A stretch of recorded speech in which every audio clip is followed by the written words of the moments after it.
Previously on Balls. And right now joining us on Skype from... Hold on. Have we still got New York coming through here, Campo?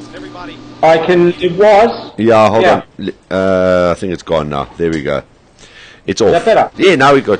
No, it's back again. Every time I make your picture bigger, it goes... Hold on a sec. 1 sec. Let's get on to... Right.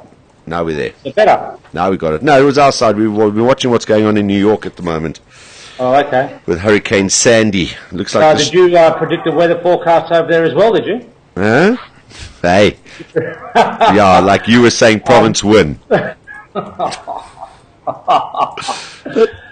Don't start and climb into me immediately, Mr. Campese. Well, I know you're going to climb into me, so I thought I'd get in first. Yeah, it looks like the Sharks got hit by Hurricane something. Oh, look, at half-time I said to my wife, I said, the Sharks are going to lose. When you saw that try? Qualify?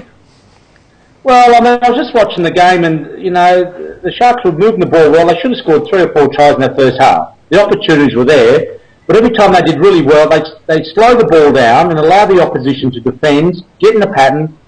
You can't do that. Once you've got them on their back foot, you've got to keep on going and going and going. But Lambie, you know, they've got some really good players there, but they just didn't use the most, or utilise them the most effectively. And it just doesn't, you've got to get the opportunities in the final. If you get one chance, you've got to take it. You can't expect to keep on going and going, and it's going to happen eventually. You've got to create opportunities. They had 2 or 3 chances. But, you know, the Western Province actually, you know, they defended very well. They were more enthusiastic on the day. But how, in a final, do you get more enthusiastic than the other team? I mean, you know, it's like people are saying, oh, the Sharks didn't arrive. How do you not arrive for a final?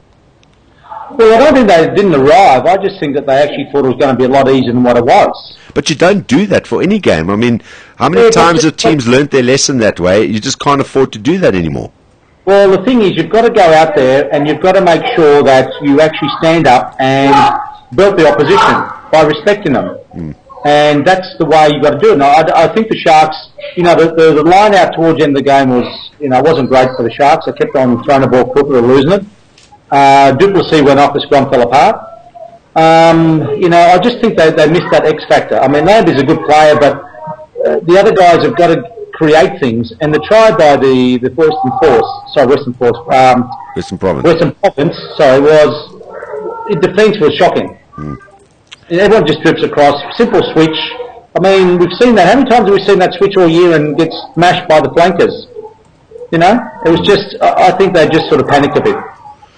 Yeah, you spoke about the line-out. I mean, that just completely disintegrated into a point where, as I was saying to Alistair earlier and Dion Fourie, where Province could actually, and how often do you see this, where they could actually choose to kick the ball into touch in the opposition's half for the simple reason that they felt that they would probably get the ball back on the other team's throw.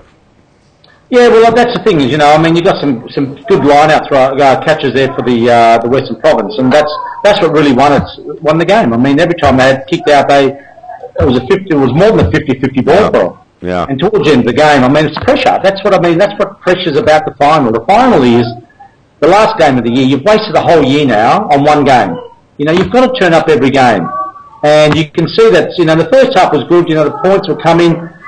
But sometimes, if you get them back on the back foot, you've got to, I think, you know, that's the way I like to play the game. Obviously, it's very different now. But you've got them on the back foot, good opportunity. Just, you know, there could have been a quick tap 1 or 2 here and put more pressure on it. But if you do the game again, the amount of times the Sharks had them on the back foot in the 22, and then all of a sudden they slow it down and then try and attack. I mean, you just giving the opposition the green light to sort of defend. And, you know, the Western Province defence has been good all year, and the Sharks just couldn't find any way through that. Yeah. How much, I mean, you've been part of the Sharks setup and in finals and things like that. Just from a team that is so overwhelmingly favoured as the Sharks were, and let's face it, I mean, there were Province people that, and they admitted on the show as well, that they had no idea that the game would turn out this way. That's how much people were saying the Sharks were favourites for this game. As much as John would want to say, no, they're not the underdogs, that's just pre-game talk. How much of it do you actually, do the players get shielded from that? Because eventually there's a danger that you could start buying your own or believing the publicity going into a final that you guys are just so streets ahead of the other side at the moment that you can't lose, and that was generally the talk going into this final. The players generally kept away from that? Yeah, I think it is. I just think that if you look at the, I look at that game as the same as the Sharks versus the Stormers in the Super 15. The Sharks had to go down there, play in there, and all they did was just upset the opposition by doing little chips over the back. There was no one there. Keep them guessing. I think they actually played into the Western Province's hands because they knew exactly who the targets were, what they were doing, and every time they seen Albert up, he got smashed by two guys. There was no offloading. What we saw in the Super 15. Sometimes you've got to get, in the finals, you've got to keep the opposition guessing how you're going to play the game. If you're going to do the same thing, everyone watches videos. They know who the key runners are, where they go, and what they've got to do is, in finals, you've got to get the big plays to stand up to be counted, and Kutsia, who's a very good player, I didn't really see a lot of him, and he's a key player. I mean, he didn't offload. Alberts was smashed.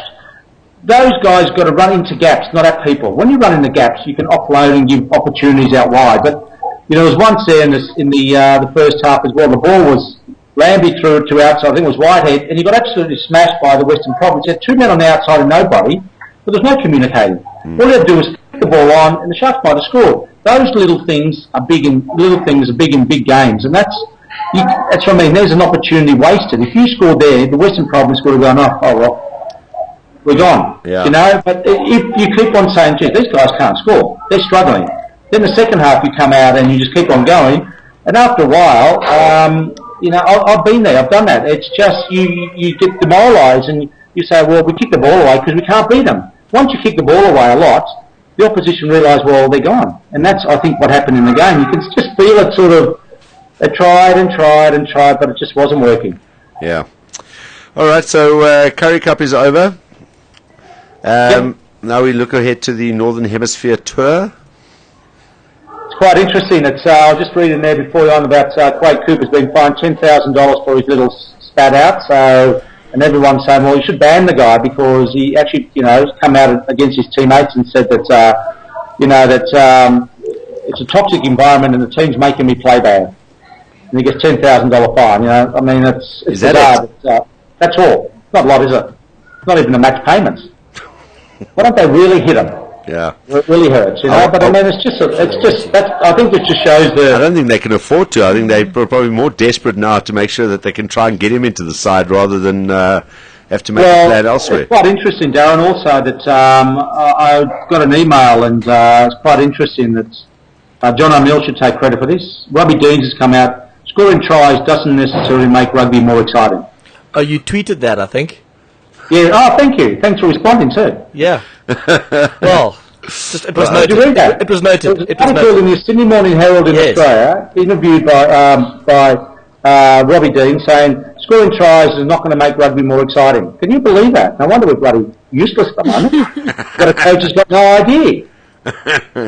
Well, I'll tell you something. It's not going to make a lot of people have to go and watch rugby if that's the philosophy. Just go. Well, I mean, that just shows you. So the thing is, Darren, as you know, in Australia, we've got rugby league, Aussie rules, and rugby union. So we've got four football codes, really.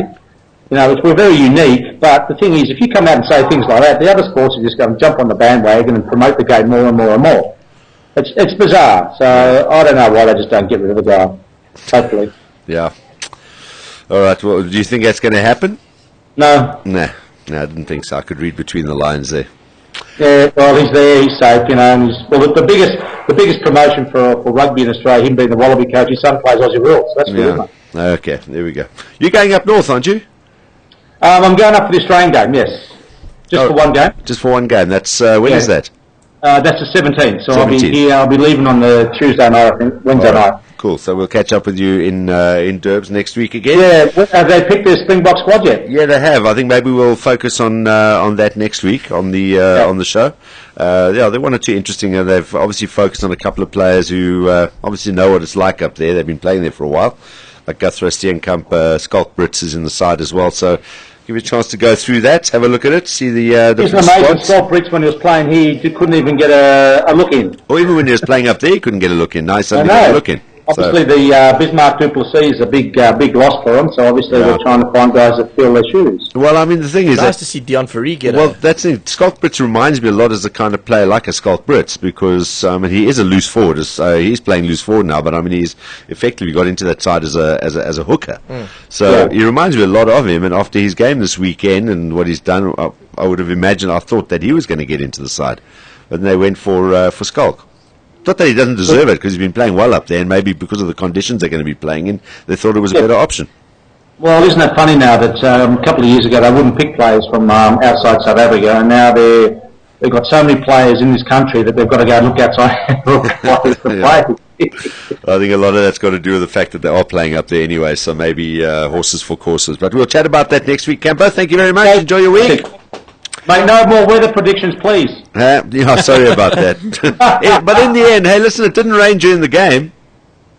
Yeah, but I mean, but still, it rains where it did before. But I actually said that day, I said, every time the Sharks have a game at 5 o'clock in the afternoon, it rains. Yeah, it wasn't as bad as it could have been, which is even more during reason. the week it was a mess, you know. I mean, that was the problem. All right, is it at least cleared up there now? No. Still raining. Still raining. Sorry, David. Hopefully better next week when we chat to you. Thanks a lot. Just look at the New York picture. Don't worry about that. Yeah, no, we're going to go back to that now. Thanks for chatting to us today. Chat to you next Monday. Cheers, bye. Bye. There we go, David Campese joining us this afternoon on his regular flush out on a Monday here on Balls Radio. 2